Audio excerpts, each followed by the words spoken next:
Good morning students. My name is Manjot Singh और आज हम एक्सपेरिमेंट करेंगे अमीटर फॉलोअर का मल्टीसिम के ऊपर। तो चलिए शुरू करते हैं।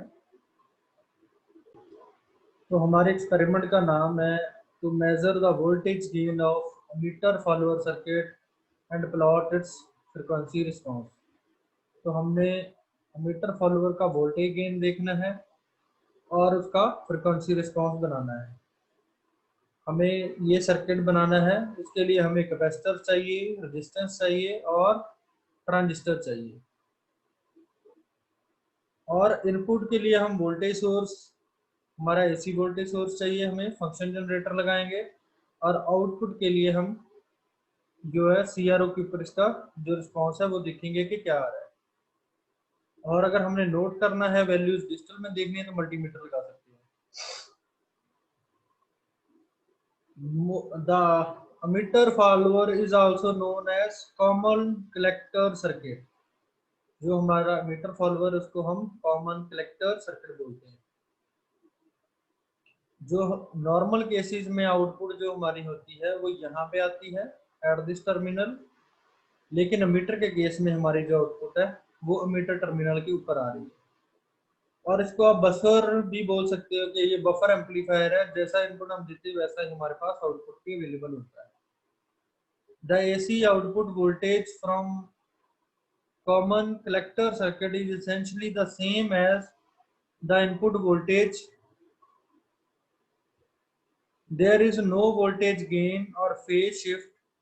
Thus, the common collector circuit can be said to have a voltage gain of 1। तो इसमें हमारे पास क्या होता है कि आउटपुट पे कोई भी फेज शिफ्ट नहीं होता, ना ही कोई वोल्टेज गेन ज़्यादा होता है। जो हम सिग्नल प्रोवाइड करते हैं इनपुट पे, वैसा ही सिग्नल हमारा आउटपुट पे आता है। So this means we have a voltage gain of 1 or unity. The fact that emitter follower circuit output voltage follows the change in signal voltage gives the circuit in another name emitter follower। इसी वजह से इसका नाम जो है emitter follower रखा गया। The input impedance of emitter follower is high। इस सर्किट का जो इनपुट इम्पिडेंस है वो हाई होता है और आउटपुट इम्पिडेंस लो होता है, और हमारा वोल्टेज गेन यूनिटी होता है। इसी वजह से इसको बफर एम्पलीफायर भी कहा जाता है कि बफर एम्पलीफायर के तौर पर इसका इस्तेमाल किया जाता है।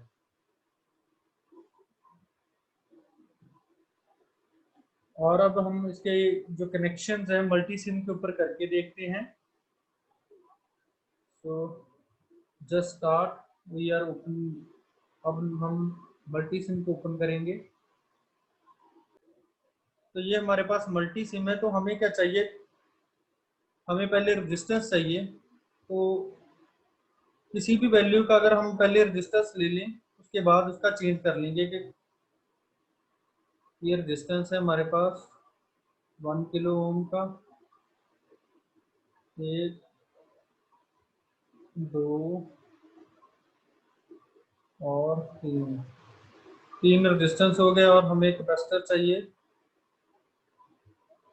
तो हमें एक कैपेसिटर इनपुट के लिए और एक आउटपुट के लिए चाहिए। एक हमें ट्रांजिस्टर चाहिए BC, जो ट्रांजिस्टर हमारा BC 147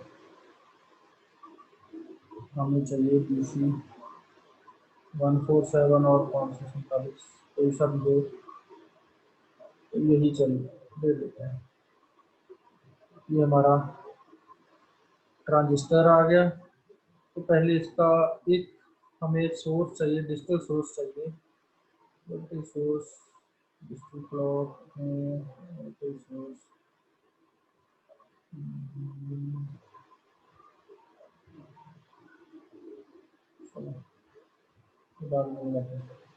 तो ये हमारे पास ट्रांजिस्टर है। इसके साथ हमें एक जो है रेजिस्टेंस इसको लगाना है।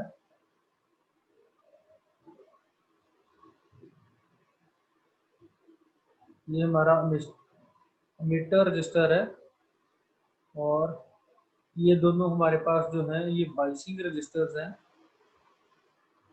जो ऑपरेटिंग पॉइंट को स्टेबल बनाए रखते हैं। So let's connect these two.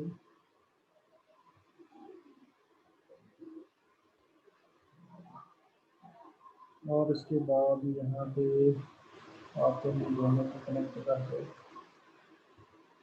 इसके बाद कैपेसिटर है जो हमारा, वो यहाँ पे लगना है।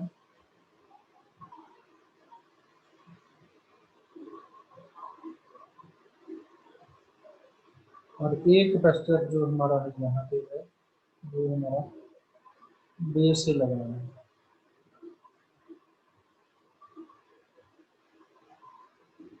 और ये हमारे पास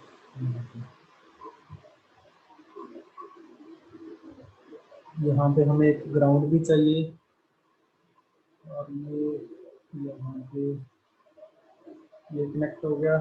वोल्टेज हमारा एक आउटपुट CRO चाहिए, हमें इनपुट सोर्स चाहिए। तो पहले हम इसमें एक VCC लगाते हैं, digital source power source. Power source के अंदर ग्राउंड चाहिए हमें, तो ग्राउंड एक हमें चाहिए VCC। ओके, VCC आ गया हमारे पास। अब हमें चाहिए फंक्शन जनरेटर, और जो हमें क्या चाहिए, CRO मल्टीमीटर। तो ये हमारे पास मल्टीमीटर है, ये फंक्शन जनरेटर है, और यहाँ पे हमारे पास CRO मीटर है। काउंटर वर्ड जनरेटर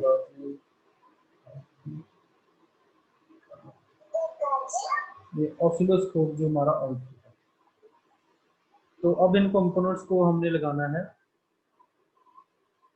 तो सबसे पहले ग्राउंड को लगाते हैं यहाँ पे।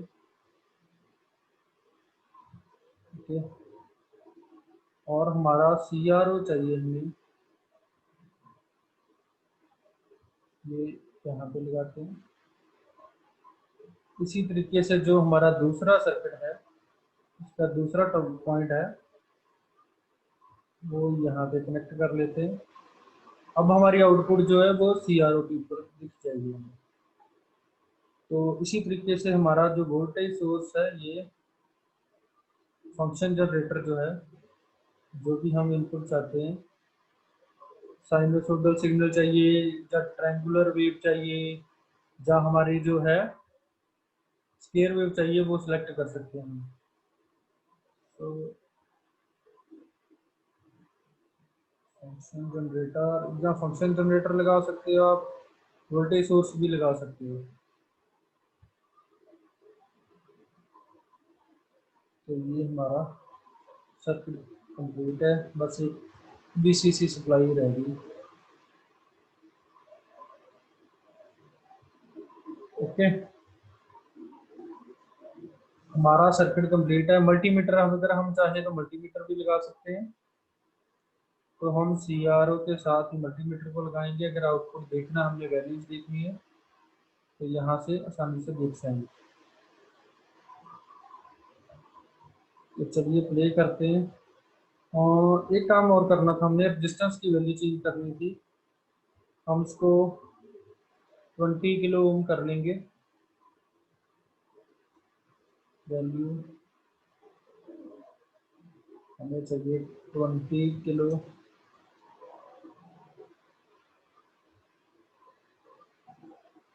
इसी तरीके से यहाँ पे भी हमें 20 किलो चाहिए।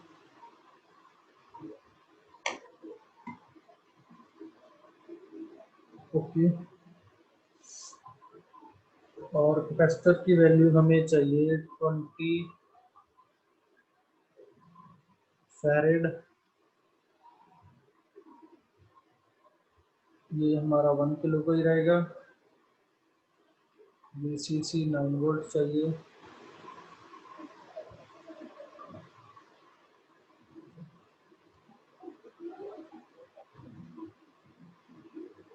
तो ये हमारा सर्किट तैयार है। अब अगर हम तो यहाँ पे हमें जो है मैक्सिमम जो वैल्यू है वो मिलेगी। वोल्टेज करंट चेक कर सकते हो, वोल्टेज, रजिस्टेंस और जो गेन है डीबी वो चेक कर सकते हैं।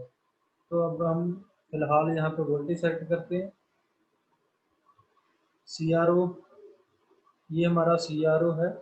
इसके ऊपर हमें वेव फॉर्म देख सकते हैं और यहाँ पे हमारा जो भी सिग्नल हम चाहते हैं, कितना उसका फ्रिक्वेंसी और कितनी इसका एम्पलीट्यूड है, वो यहाँ पे लगा सकते हैं। ये सिमुलेट का बटन है, जब सिमुलेट करते हो तो अब हम चेक करते हैं। ये देखिए हमारा जो सिग्नल है वो ट्रेवल कर रहा है। तो आप इसको जो है बढ़ा या कम ज़्यादा कर सकते हो।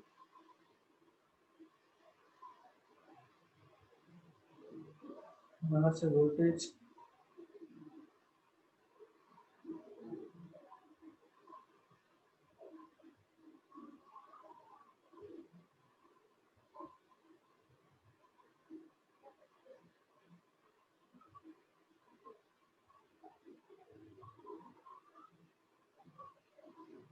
अलग अलग फ्रिक्वेंसी के ऊपर अलग अलग टाइप का सिग्नल आता है। यहाँ फ्रिक्वेंसी कम है तो थोड़ी सी फ्रिक्वेंसी बढ़ाते हैं।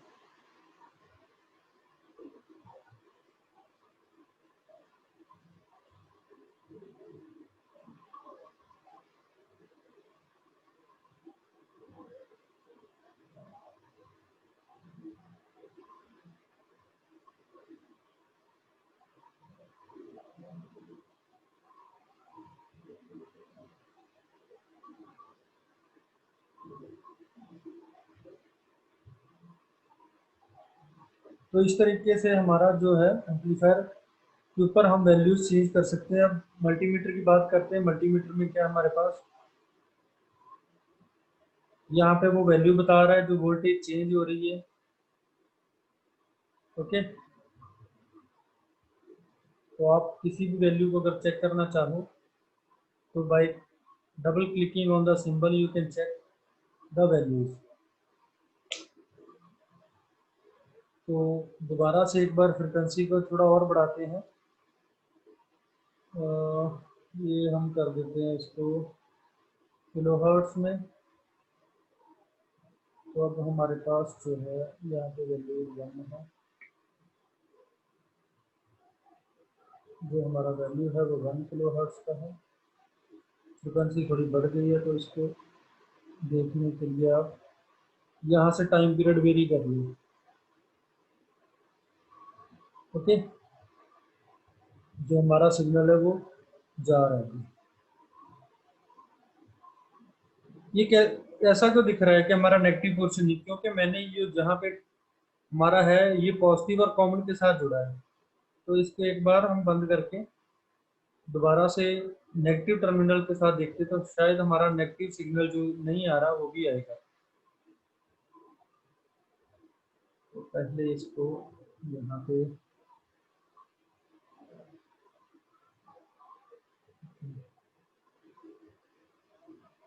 हो गया हमारे पास। लेट्स सी,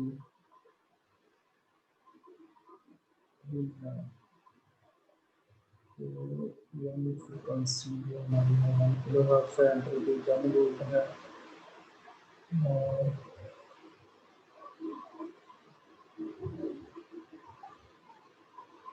तो इस तरीके से हम जो है सिग्नल को चेक कर सकते हैं। ठीक है, मल्टीमीटर के ऊपर हमारा वोल्टेज का वैल्यू आएगा। तो ऐसे हमारा जो मीटर फॉलोअर है वो सर्किट काम करता है। अलग अलग फ्रिक्वेंसी के ऊपर अलग अलग वोल्टेज हमने मेजर करनी है कि इनपुट वोल्टेज कितनी थी, उसके बाद आउटपुट वोल्टेज कितनी है हमारे पास, और गेन फाइंड करना है। तो एक उसके लिए अगर हमने एक मल्टीमीटर यहाँ पे लगाया तो एक मल्टीमीटर शुरू में लगा लेते हैं, so that it will compare the values of input and output।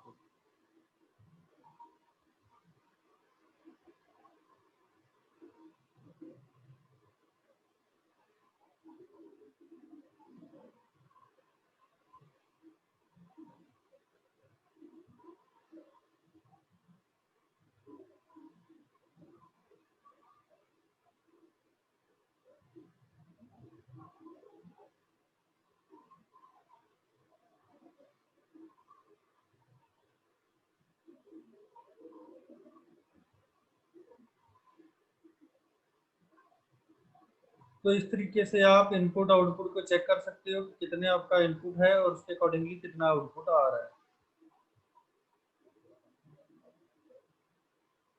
ठीक है, तो ये था हमारा मीटर फॉलोअर। Thank you.